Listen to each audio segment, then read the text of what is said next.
എന്നെ സംബന്ധിച്ച് 5 വയസ്സിൽ ഞാനത് പ്രകടമാക്കുമ്പോൾ, ഇപ്പം ഞാനെന്നല്ല ആരും തന്നെ അത്തരം കാര്യങ്ങൾ പ്രകടമാക്കുമ്പോൾ അതത്ര വലിയ സീരിയസ് ആയിട്ട് എടുക്കില്ല അന്നത്തെ കാലഘട്ടത്തിൽ. ഒരുപക്ഷെ ഇന്നത്തെ സാഹചര്യത്തിലാണെന്നുണ്ടെങ്കിൽ വീട്ടുകാർ മനസ്സിലാക്കാൻ തുടങ്ങും. കാരണം ജെൻഡർ എന്താണെന്നും സെക്സ് എന്താണെന്നും സെക്ഷുവാലിറ്റി എന്താണെന്നും തിരിച്ചറിയപ്പെടാത്ത ഒരു കാലഘട്ടത്തിലാണ് ഞാനിത് പറയുന്നത്. അമ്മേ ഞാൻ പെണ്ണാണ്.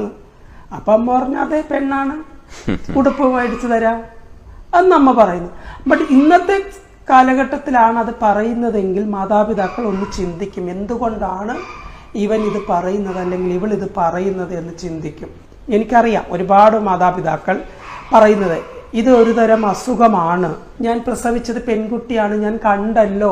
അവരുടെ കണ്ണുകളിൽ കണ്ടത് ആ സെക്സ് മാത്രമാണ്, ജെൻഡറിനെ അവർക്ക് അവിടെ കാണാൻ കഴിയില്ല. അതവർ ചിന്തിക്കുന്നില്ല. അത്രത്തോളം പുരോഗമിക്കുന്നില്ല നമ്മുടെ കേരളം. എനിക്ക് തോന്നുന്നു ഇപ്പോഴത്തെ ചെറുപ്പക്കാര് ട്രാൻസ് കമ്മ്യൂണിറ്റിയെ